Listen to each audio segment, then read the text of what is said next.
രാധേ രാധേ. ഭഗവാൻ ശ്രീകൃഷ്ണന് ആരെയാണ് ഇഷ്ടം? ഭഗവാന്റെ കൃപ എങ്ങനെയാണ് നേടിയെടുക്കാൻ പറ്റുന്നത്? മന്ത്രങ്ങൾ കൊണ്ടാണോ? അമ്പലത്തിൽ പോകുന്നത് കൊണ്ടാണോ? പൂജ ചെയ്യുന്നത് കൊണ്ടാണോ? വിഷ്ണു സഹസ്രനാമം ചൊല്ലുന്നത് കൊണ്ടാണോ? എങ്ങനെയാണ് ഭഗവാന്റെ കൃപ നേടിയെടുക്കാൻ പറ്റുന്നത്?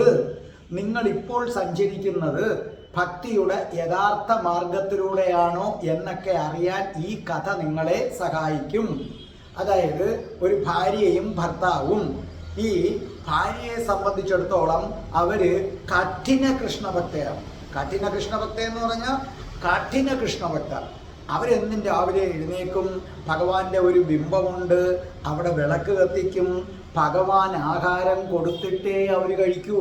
അവർ രാവിലെ വന്ന് ഭഗവാൻ ആഹാരം വെച്ച് ഭഗവാന് കൊടുക്കും, അതിനുശേഷം മാത്രമേ അവർ ആഹാരം കഴിക്കൂ. ഒരു വഞ്ചി വച്ചിട്ടുണ്ട്, ഈ വഞ്ചിക്കകത്ത് അവർക്ക് കിട്ടുന്ന പൈസകളെല്ലാം ഇട്ടിട്ട് അവർക്ക് കൃഷ്ണന്റെ ക്ഷേത്രങ്ങളിൽ തീർത്ഥാടനത്തിന് പോകണം. ഇതാണ് അവരുടെ ആഗ്രഹം എന്ന് പറയുന്നത്. ഭർത്താവാകട്ടെ കടുത്ത നിരീശ്വരവാദി. ഭർത്താവ് ഇവർ ഈ പൂജിക്കുന്നത് കാണുമ്പോൾ ഇങ്ങോട്ട് വന്ന് കാലുകൊണ്ട് കൃഷ്ണന്റെ വിഗ്രഹത്തിൽ ഒരൊറ്റ തട്ടാണ്. എന്നിട്ട് അവിടെ ഇരിക്കുന്ന പഴങ്ങളും അതും ഇതും എല്ലാം എടുത്തിട്ട് പറയും, നോക്ക്, മേലാൽ ഈ മണ്ടത്തരം കാണിക്കരുത്. ഈ വിഗ്രഹത്തിനാണോ നീ പാലും പഴവും ഒക്കെ കൊടുക്കുന്നത്? വിശന്ന് നടക്കുന്ന കുട്ടികളുണ്ട്, അവർക്ക് കൊടുക്ക്, അല്ലാതെ ഈ ബിംബത്തിനല്ല ഇതൊക്കെ കൊടുക്കേണ്ടത്. എന്നിട്ട് ആ കുടുക്ക പൊട്ടിച്ച് ആ പൈസയും എടുത്തുകൊണ്ട് പോകും. ഇവർക്കങ്ങ് ഭയങ്കര സങ്കടമാണ്. അപ്പോൾ ഇവർ പറയും, കൃഷ്ണ കൃഷ്ണ ക്ഷമിക്കണേ, എൻ്റെ ഭർത്താവിൻ്റെ അറിവില്ലായ്മ മൂലമാണേ. അങ്ങനെ അവർ പ്രാർത്ഥിക്കും.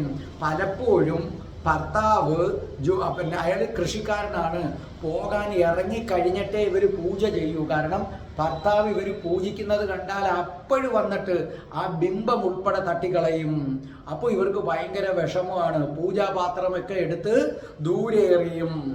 അങ്ങനെ ഇരുന്ന് ഒരു ദിവസം അവരുടെ ആ സമയത്ത് കൃഷി ഇറക്കിയിട്ട് കിട്ടിയ സർവ്വ പൈസയുമായിട്ട് പുതിയ വിത്തുകൾ വാങ്ങിക്കാൻ വേണ്ടി അയാൾ പോവുകയാണ്. അപ്പൊ ഈ വിത്തുകൾ കൊണ്ടുവന്നിട്ട് വേണം എന്ത് ചെയ്യേണ്ടത്?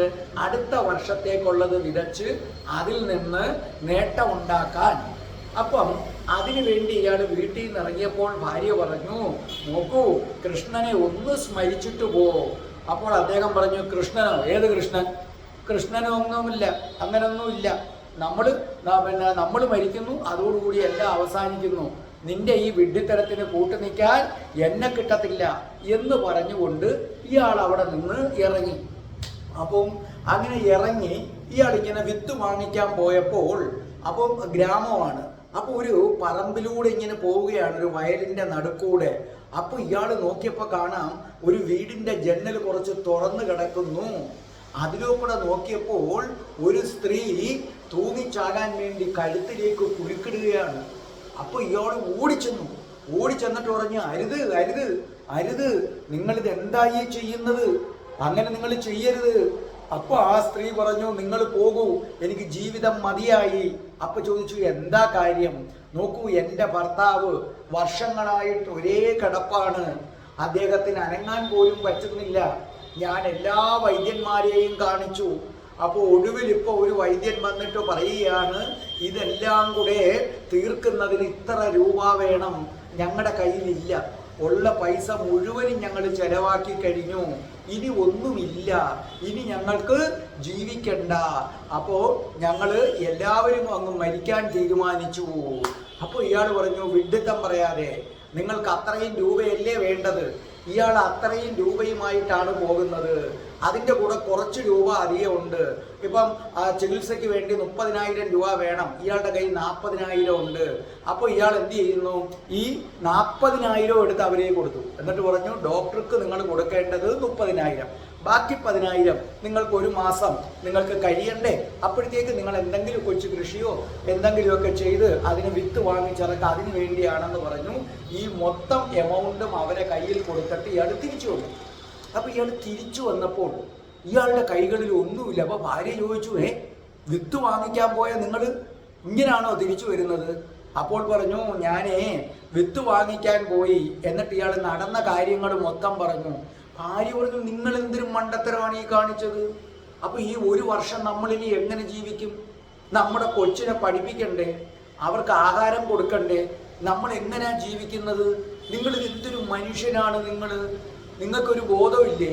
നിങ്ങൾ ഇവിടുന്ന് ഇറങ്ങിയപ്പോഴേ ഞാൻ പറഞ്ഞതാണ് ഭഗവാനെ സ്മരിച്ചുകൊണ്ട് ഇറങ്ങാൻ. അന്നേരം നിങ്ങൾ ഭഗവാനെ വഴക്കും പറഞ്ഞുകൊണ്ട് ഇറങ്ങി. അപ്പോഴേ എനിക്ക് തോന്നിയതാണ് ഇത് ഇങ്ങനെ വരുത്തുള്ളെന്ന്. അയാൾ പറഞ്ഞു അങ്ങനൊന്നുമല്ല, ഞാൻ അധ്വാനിച്ചിട്ട് വീണ്ടും ഞാൻ അധ്വാനിക്കും, മനസ്സിലായ? നീ കൂടുതലൊന്നും സംസാരിക്കേണ്ട ആവശ്യമില്ല എന്ന് പറഞ്ഞിട്ട് അയാളങ്ങ് പോയി. അപ്പോൾ ഈ സ്ത്രീ അവിടെ ഇരുന്നുകൊണ്ട് എന്തോ ചെയ്യാനാണ്? ഈശ്വര വിശ്വാസമില്ലായ്മയിൽ നിന്നാണ് ഇതെല്ലാം ഉണ്ടാകുന്നത്. അയാൾ കൃഷിസ്ഥലത്തേക്ക് പോയപ്പോൾ ഒരു പയ്യൻ വരുന്നു, 10 വയസ്സുള്ളൊരു പയ്യൻ വന്നിട്ട് പറഞ്ഞു, നോക്കൂ എൻ്റെ കയ്യിൽ ഒരു പ്രത്യേക ഇനം വിത്തുണ്ട്, അന്നത് വാങ്ങിക്കുമോ? വാങ്ങിക്കുമെങ്കിൽ വലിയ ഉപകാരമായി, ഇത് ഒറ്റ ദിവസം കൊണ്ട് മുളയ്ക്കും. അപ്പോൾ ഇദ്ദേഹം പറഞ്ഞു, ഒരു ദിവസം കൊണ്ട് മുളയ്ക്കുന്ന വിത്തോ? ഞാനങ്ങനെ ഒന്ന് കേട്ടിട്ടില്ലല്ലോ. ഉണ്ട്, അങ്ങനൊന്നുണ്ട്, ഇച്ചിരി അത്യാവശ്യമാണ്, അങ്ങ് വാങ്ങിക്കുമോ? ഒരു കാര്യം ചെയ്തോളൂ, ഈ വിത്ത് മുളച്ചതിന് ശേഷം എനിക്ക് പൈസ തന്നാൽ മതി, ഈ വിത്ത് മുളയ്ക്കാതെ തരണ്ട, സംശയമല്ലേ? അപ്പൊ ചോദിച്ചു നീ ആരാണ്? അപ്പൊ പറഞ്ഞു ഞാൻ ആ നദിയില്ലേ അതിൻ്റെ അക്കരെയാണ് താമസിക്കുന്നത്. അത് ശരി, നിനക്ക് വീട്ടിലാരുണ്ട്? അപ്പൊ പറഞ്ഞു എനിക്കൊരു അമ്മുമ്മ മാത്രമേ ഉള്ളൂ, ഞാനും അമ്മുമ്മയുമായിട്ടാ കഴിയുന്നത്, ദയവ് ചെയ്ത് വാങ്ങിക്കൂ, ഞാനല്ലേ പറയുന്നത്. അപ്പോൾ ഇയാൾ വിചാരിച്ചു എന്നാ വാങ്ങിക്കാം. അപ്പൊ അയാൾ പറഞ്ഞു ഇപ്പൊ എൻ്റെ ഈ തരാൻ പൈസയൊന്നുമില്ല. അപ്പൊ പറഞ്ഞു അത് വേണ്ട, ഇത് വിതച്ച് ഇത് ഒറ്റ ദിവസം കൊണ്ട് മുളയ്ക്കും, അതിൻ്റെ പൈസ നിങ്ങൾ കൊണ്ട് വിറ്റിട്ട് നിങ്ങൾ എനിക്ക് പൈസ തന്നാൽ മതി എന്ന് പറഞ്ഞു. അപ്പോൾ അയാൾ സമ്മതിച്ചു. അയാൾ അവിടെ ചെന്നിട്ട് ഇതെല്ലാം അങ്ങോട്ട് ഇട്ടു. പിറ്റേന്ന് ചെന്നപ്പോൾ അത്ഭുതം, അതെല്ലാം മുളച്ച് നിൽക്കുന്നു. അപ്പോൾ ഇയാൾ വിചാരിച്ചു അയ്യോ ഇതെന്തൊരു അത്ഭുതം. അപ്പോൾ നോക്കിയപ്പോൾ ആ പയ്യൻ വരുന്നു. ആ പയ്യൻ വന്നു കഴിഞ്ഞപ്പോൾ അയാൾ പറഞ്ഞു മോനെ ഇതെല്ലാം മുളച്ചല്ലോ, ഞാൻ നാളെ തന്നെ ഇതിൻ്റെ കാശ് നിനക്ക് തിരിച്ചു തരാം. അപ്പോൾ പറഞ്ഞു ഇപ്പം എനിക്ക് വേണ്ട, ഞാൻ പറയുമ്പം മതി, എനിക്ക് എല്ലാം കൂടെ കൂട്ടി വെച്ച് തരാം, ഒന്നിച്ച് തന്നാൽ മതി, അപ്പോൾ എനിക്ക് അമ്മുമ്മയുടെ ഇതിൽ കൊണ്ടു കൊടുക്കാം, അപ്പോൾ അതൊരു നല്ല തുകയാകും, ഇച്ചിരിച്ച് ആകുമ്പോൾ അതങ്ങ് തീർന്നു പോകും. അയാൾ പറഞ്ഞു നീ ആണ് മിടുക്കനാണ്. അപ്പോൾ എല്ലാ ദിവസവും ഈ ചെറുക്കൻ വരും, വന്ന് ഇവൻ കൃഷിയെ സഹായിക്കും. അപ്പോൾ ഉച്ചയ്ക്ക് ഇയാൾ പറഞ്ഞു നോക്കൂ ഞാൻ എൻ്റെ ഭാര്യയുടെ അടുത്ത് പറഞ്ഞിട്ടുണ്ട് നിനക്കും കൂടെ ആഹാരം കൊണ്ടുവരാൻ. അപ്പോൾ ആ ചെറുക്കൻ പറഞ്ഞു അയ്യോ വേണ്ട, കാരണം എനിക്ക് എൻ്റെ അമ്മുമ്മയുടെ കൂടെ ഇരുന്ന് കഴിക്കണം, ഞാൻ ചെല്ലാതെ എൻ്റെ അമ്മുമ്മ ഭക്ഷണം കഴിക്കില്ല. അപ്പോൾ ഇദ്ദേഹത്തിൻ്റെ ഭാര്യ ഈ ചെറുക്കനെ കുറിച്ച് ധാരാളം കേട്ടു, പക്ഷേ കണ്ടിട്ടില്ല. അപ്പോൾ ഇവർ പറഞ്ഞു എൻ്റെ ഭർത്താവിന് ഈ ലോകത്താരോടും ഒരു സ്നേഹമില്ലാത്ത ഒരാളാണ്. അപ്പോൾ ഇദ്ദേഹം ഈ ചെറുക്കനോട് സ്നേഹം വരുന്നു, ഇവനെ ഒന്ന് കാണണമല്ലോ. ഇവരെപ്പോൾ കൃഷിത്തോട്ടത്തിൽ വന്നാലും ഇവനെ കാണത്തില്ല, ഇവൻ ഒന്നി അങ്ങോട്ട് പോകും ഒന്ന് ഇങ്ങോട്ട് പോകും. അപ്പോൾ ഈ സ്ത്രീ ഭർത്താവിനോട് പറഞ്ഞു എനിക്ക് ഈ ചെറുക്കനെ ഒന്ന് കാണണമല്ലോ. അപ്പോൾ പറഞ്ഞു നീ വാ, അവൻ ഇടയ്ക്കും മുറയ്ക്കുമൊക്കെ ഇങ്ങനെ വരും. അങ്ങനെ കുറച്ച് ദിവസം കഴിഞ്ഞതോടുകൂടി ഈ ചെറുക്കനെ കാണാതെ ജീവിക്കാൻ വയ്യ എന്ന ഒരു സ്ഥിതിയിലേക്ക് എത്തി. അവനെ എപ്പോഴും കാണണം. അവനുമായൊരു ഗാഠമായ ബന്ധത്തിലേർപ്പെട്ടു, അതിഗാഠമായ ബന്ധം. ഒരു ദിവസം അവൻ വരാൻ അല്പം വൈകിയാൽ ഇയാൾക്ക് ഭയങ്കര വിഷമമാണ്. അങ്ങനെ വന്നപ്പോൾ ഒരു ദിവസം ഈ ചെറുക്കൻ പറഞ്ഞു നോക്കൂ നാളെ മുതൽ ഞാൻ വരില്ല, എനിക്ക് മറ്റൊരിടത്തേക്ക് പോകണം. അപ്പോൾ പറഞ്ഞു നീ പോകരുത്, എനിക്ക് നിന്നെ വിട്ട് പോകാൻ പറ്റില്ല, നീ എൻ്റെ കൂടെ വേണം. അപ്പോൾ പറഞ്ഞു അയ്യോ എനിക്ക് വേറൊരു ആളെടുത്ത് അത്യാവശ്യമായിട്ട് പോകണം, അദ്ദേഹത്തിനും ഇതുപോലെ വിത്ത് വേണ്ടതാണ്, ഞാൻ കൊണ്ട് കൊടുക്കണ്ടേ, അതുകൊണ്ട് ഞാൻ നാളെ മുതൽ വരില്ല എന്ന് പറഞ്ഞു. അപ്പോൾ ഇയാൾ കരഞ്ഞിട്ട് പറഞ്ഞു എനിക്കറിയില്ല, നിന്നെ ഞാൻ അത്രമേൽ ഇഷ്ടപ്പെടുന്നു, എൻ്റെ മകനെപ്പോലെ എനിക്ക് തോന്നുന്നു, ഞാൻ ഭയങ്കരമായി നിന്നെ ഇഷ്ടപ്പെടുന്നു, നീ ഇല്ലാതെ ഞാൻ എങ്ങനെ ജീവിക്കും, നീ ഇല്ലാതെ എനിക്ക് വയ്യ. അപ്പോൾ ആ പയ്യൻ വന്ന് അദ്ദേഹത്തിൻ്റെ കൈത്തണ്ടയിൽ ഇങ്ങനെ പിടിച്ചിട്ട് അദ്ദേഹത്തിൻ്റെ ശിരസ് തൊട്ട് നെഞ്ചു വരെ ഇങ്ങനെ സൂക്ഷിച്ചൊന്ന് നോക്കി. അതിനുശേഷം ആ പയ്യൻ ഒരു മയിൽപ്പീലി എടുത്തു. അദ്ദേഹത്തിന്റെ ശിരസ് മുതൽ നെഞ്ചുവരെ ഒന്നൊഴിഞ്ഞു. അപ്പോൾ ആ പയ്യന്റെ രൂപം മാറാൻ തുടങ്ങി.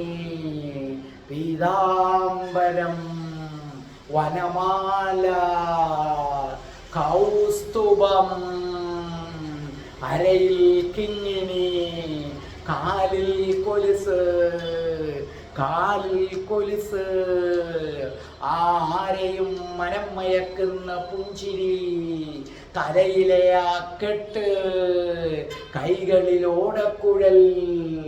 അപ്പോൾ ഇയാൾ പറഞ്ഞു, അയ്യോ ഇതെന്റെ ഭാര്യയായിരുന്ന രൂപയെ പിന്നെ പ്രാർത്ഥിക്കുന്ന. അപ്പോൾ പറഞ്ഞു, ഞാൻ തന്നെ ശ്രീകൃഷ്ണൻ, ശ്രീകൃഷ്ണൻ.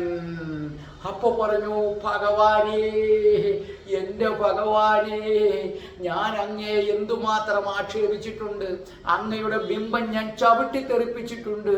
എന്നിട്ടും അങ്ങ് എൻ്റെ അടുക്കൽ വന്നു. ഭഗവാനേ, ഞാനൊരു കാര്യം പറയട്ടെ, അങ്ങ് എനിക്ക് ദർശനം തന്നു, പക്ഷെ ഞാൻ എന്നും അങ്ങയെ ആക്ഷേപിച്ചിട്ടേ ഉള്ളൂ. എൻ്റെ ഭാര്യ അങ്ങേക്ക് ഭക്ഷണം തരാതെ അവൾ ഉറങ്ങുകയില്ല. അവൾക്കും കൂടെ ഒന്ന് ദർശനം കൊടുക്കണേ. അപ്പോൾ ഭഗവാൻ പറഞ്ഞു, അവൾ അതിന് പാകമായില്ല, അവൾ എന്നും അങ്ങയുടെ മന്ത്രം ചൊല്ലും. അപ്പോൾ ഭഗവാൻ പറഞ്ഞു, മന്ത്രം ചൊല്ലുക എന്ന് പറഞ്ഞാൽ എന്നെ സ്തുതിക്കുക എന്നാണ് അർത്ഥം. പുകഴ്ത്തലിൽ വീഴാൻ ഞാൻ മണ്ടനല്ല. സാധാരണ മനുഷ്യരാണ് പുകഴ്ത്തലിൽ വീഴുന്നത്. നോക്കൂ, നിനക്ക് 1 വർഷം ജീവിക്കാനുള്ള വക നിനക്കൊരു പരിചയവുമില്ലാത്ത ഒരു സാധു സ്ത്രീക്ക് നീ കൊടുത്തു. ആ നിമിഷം നീ ധർമ്മത്തിൽ പൂർണ്ണത നേടി. നിന്റെ ജീവിതം തുടങ്ങി ഇന്നുവരെ നീ ധർമ്മമാർഗത്തിലാണ് സഞ്ചരിച്ചുകൊണ്ടിരുന്നത്. നീ ആരിടത്തും ആരെയും വേദനിപ്പിക്കുന്ന വാക്കുകളോ ഒന്നും നീ പറയാറില്ല. കഴിയുന്നത്ര മറ്റുള്ളവരെ സഹായിച്ചു. ഒടുവിലിതാ നിന്റെ സമ്പാദ്യം മുഴുവൻ നീ അവർക്ക് കൊടുക്കുകയും ചെയ്തതോടുകൂടി നീ ധർമ്മത്തിന്റെ ഉന്നതിയിലെത്തിക്കഴിഞ്ഞു. നോക്കൂ, എന്നെ സംബന്ധിച്ചിടത്തോളം എൻ്റെ മന്ത്രം ചൊല്ലുന്നവരോ എൻ്റെ ക്ഷേത്രത്തിൽ പോകുന്നവരോ അല്ല എൻ്റെ ഭക്തര്. ആരാണോ ധർമ്മമാർഗത്തിൽ സഞ്ചരിക്കുന്നത് അവരാണ് എൻ്റെ ഭക്തര്, മറ്റാരുമല്ല. നീ ഒരു പ്രവൃത്തിയും നിനക്കൊന്നും ആഗ്രഹിച്ചുകൊണ്ടല്ല ചെയ്തത്. ആ സ്ത്രീക്ക് സമ്പാദ്യം മുഴുവൻ കൊടുത്തപ്പോൾ അവരിൽ നിന്ന് നീ ഒന്നും പ്രതീക്ഷിച്ചിട്ടില്ല. പക്ഷെ നിന്റെ ഭാര്യ അങ്ങനല്ല. നിന്റെ ഭാര്യ എന്നെ പൂജിക്കുമ്പോൾ അവൾക്ക് കൊച്ചു ആവശ്യങ്ങളുണ്ട്. എൻ്റെ ഭർത്താവിനെ കാക്കണേ, എൻ്റെ കുഞ്ഞുങ്ങളെ കാക്കണേ, ഞങ്ങൾക്ക് ആവശ്യമായതൊക്കെ തരണേ. നോക്കൂ, ഒരാൾ പറഞ്ഞിട്ട് വേണോ ഞാൻ കാക്കാൻ? ഒന്നും വേണ്ട, എനിക്കറിയാം ആരെ എപ്പോഴൊക്കെ സംരക്ഷിക്കണമെന്ന്. അവളുടെ വിചാരം എനിക്കൊന്നും അറിയില്ല എന്നാണ്. അതുകൊണ്ട് അവൾ എപ്പോഴും വന്നിട്ട് ഞാനൊരു അറിവില്ലാത്ത ആളല്ലേ, അതുകൊണ്ട് എൻ്റെ മോനെ സംരക്ഷിക്കണേ, എൻ്റെ മോൻ്റെ പഠിത്തത്തിന് പുരോഗതി ഉണ്ടാകണേ, ഇങ്ങനെ നിരവധി ആവശ്യങ്ങളാണ് വെക്കുന്നത്. നീ ഒരിക്കൽ പോലും ഒരാവശ്യങ്ങളും പറയാറില്ല, ഒന്നും ആഗ്രഹിക്കാതെ ചെയ്തു. അതുകൊണ്ടാണ് ഞാൻ നിന്നിൽ പ്രസാദിച്ചിരിക്കുന്നത്. അപ്പോൾ അയാൾ പറഞ്ഞു, ഭഗവാനെ, ഞാൻ അങ്ങയുടെ ബിംബങ്ങൾ തട്ടി എറിഞ്ഞിട്ടുണ്ട്. അപ്പോൾ ഭഗവാൻ പുഞ്ചിരിച്ചിട്ട് പറഞ്ഞു, അതിനെന്താണ്, നീ എന്നോട് എങ്ങനെ പറയുന്നു എന്നുള്ളതല്ല പ്രശ്നം, നിന്റെ സ്വന്തം ജീവിതമാണ് പ്രശ്നം. നീ നിന്റെ ജീവിതം മറ്റുള്ളവരെ സഹായിക്കുകയും മറ്റുള്ളവരെ വേദനിപ്പിക്കുന്ന വാക്കുകൾ പറയാതിരിക്കുകയും ആരോടും കോപിക്കാതിരിക്കുകയും ചെയ്യുമെങ്കിൽ നീ ധർമ്മത്തിന്റെ മാർഗത്തിലാണ്. നീ നിന്റെ ഭാര്യയോട് പോലും അവൾ ഇങ്ങനെ വന്ന് അമിതമായി ഇത് നടത്തുന്നതിനെയാണ് നീ എതിർത്തിട്ടുള്ളത്. അതുകൊണ്ട് നിന്നിൽ ഞാൻ സംപ്രീതനാണെന്ന് പറയുകയും ഭഗവാൻ അവിടെ നിന്ന് അപ്രത്യക്ഷനാവുകയും ഭഗവാന്റെ പാദം വീണ സ്ഥലത്ത് അദ്ദേഹം ദണ്ഡ നമസ്കാരം ചെയ്യുകയും അന്നു മുതൽ ആ നിരീശ്വരവാദി ശ്രീകൃഷ്ണന്റെ കഠിന ഭക്തനായി മാറുകയും ചെയ്തു. പ്രിയപ്പെട്ട പ്രേക്ഷകരെ, നിങ്ങളിത് ശ്രദ്ധിക്കുക. നിങ്ങൾ അമ്പലത്തിൽ പോയതുകൊണ്ടോ മന്ത്രം ചൊല്ലിയതുകൊണ്ടോ വിഷ്ണു സഹസ്രനാമം ചൊല്ലിയതുകൊണ്ടോ കൃഷ്ണനെ വീഴ്ത്താൻ പറ്റുമെന്ന് കരുതുന്നെങ്കിൽ തെറ്റി. മനസ്സിലായില്ലേ? ഭഗവാന് തന്നെ എന്ത് പറയുന്നു എന്നുള്ളതല്ല പ്രശ്നം. നിങ്ങൾ എന്ത് ചെയ്യുന്നു? നിങ്ങൾ ആരോടും കോപിക്കാതിരിക്കുമോ? നിങ്ങളെ കൊണ്ടാവുന്ന സഹായം നിങ്ങൾ മറ്റുള്ളവർക്ക് ചെയ്യുമോ? ആവുന്ന സഹായം ഒന്നും ആഗ്രഹിക്കാതെ മറ്റുള്ളവരോട് നിങ്ങൾ ഇടപഴകുമോ? അങ്ങനെ ചെയ്യുമെങ്കിൽ നിങ്ങൾ നിരീശ്വരവാദിയാണോ ഈശ്വരവാദിയാണോ ഇതൊന്നും പ്രശ്നമില്ല. ഭഗവാൻ നിങ്ങളുടെ മുന്നിൽ വന്നിരിക്കും. മറിച്ച് നിങ്ങൾ ഇരുട്ട് വെളുക്ക മറ്റുള്ളവരോട് ചൂടാകും, മറ്റുള്ളവരെ കുറിച്ച് കുറ്റം പറയും. മനസ്സിലായില്ലേ? അസൂയ അല്പസ്വല്പമൊക്കെ നിങ്ങൾ അപ്പുറത്തെ വീട്ടിൽ അവൻ്റെ ലോട്ടറി അടിച്ചെന്ന് പറഞ്ഞാൽ മനസ്സിലൊരു അസൂയ. പിന്നെ ഇരുട്ട് വെളുക്ക ഭഗവാന്റെ അടുത്ത് പാരാദൂരങ്ങൾ പറയുക. അങ്ങനെയാണെങ്കിൽ ഭഗവാന്റെ കണ്ണിൽ നിങ്ങൾ ഈശ്വര വിശ്വാസി അല്ല. മറിച്ച് നിങ്ങൾ ഭഗവാനെ ആക്ഷേപിക്കുന്ന ആളാണെന്ന് ഇരിക്കട്ടെ, പക്ഷേ നിങ്ങൾ ആരോടും കോപിക്കാറില്ല, നിങ്ങൾ ആരോടും ആരെക്കുറിച്ചും കുറ്റം പറയാറില്ല, നിങ്ങളെ കൊണ്ട് പറ്റുന്ന കാര്യങ്ങൾ മറ്റുള്ളവരെ സഹായിക്കും, ആരെയും വേദനിപ്പിക്കുന്ന വാക്കുകൾ പറയില്ല. അങ്ങനെയെങ്കിൽ ഭഗവാന്റെ കണ്ണിൽ നിങ്ങൾ ഈശ്വര വിശ്വാസിയാണ്. ഇനി ഇത് കേൾക്കണ ഓരോരുത്തരും ചിന്തിക്ക്, നിങ്ങൾ യഥാർത്ഥ ഈശ്വര വിശ്വാസിയാണോ? ആകണമെങ്കിൽ കോപമടക്കുക, മറ്റുള്ളവരെ കുറിച്ച് കുറ്റം പറയാതിരിക്കുക, ആരിൽ നിന്നും സ്വന്തം മക്കളിൽ നിന്നോ ഭർത്താവിൽ നിന്നോ ആരിൽ നിന്നും ഭാര്യയിൽ നിന്നോ ഒന്നും ആഗ്രഹിക്കാതിരിക്കുക. രാധേ രാധേ ഓ രാധേ രാധേ രാധേ രാധേ ഓ രാധേ രാധേ രാധേ രാധേ ഓ രാധേ രാധേ രാധേ രാധേ ഓ രാധേ രാധേ. ഈ വീഡിയോ നിങ്ങളെ കണ്ണ് തുറപ്പിക്കുമെങ്കിൽ ഞാൻ ധന്യനായി. രാധേ രാധേ ഓ രാധേ രാധേ. ഓം ശ്രീം ഹ്രീം ക്ലീം ഐം രം രാസേശ്വരി രാധികായേ സ്വാഹ.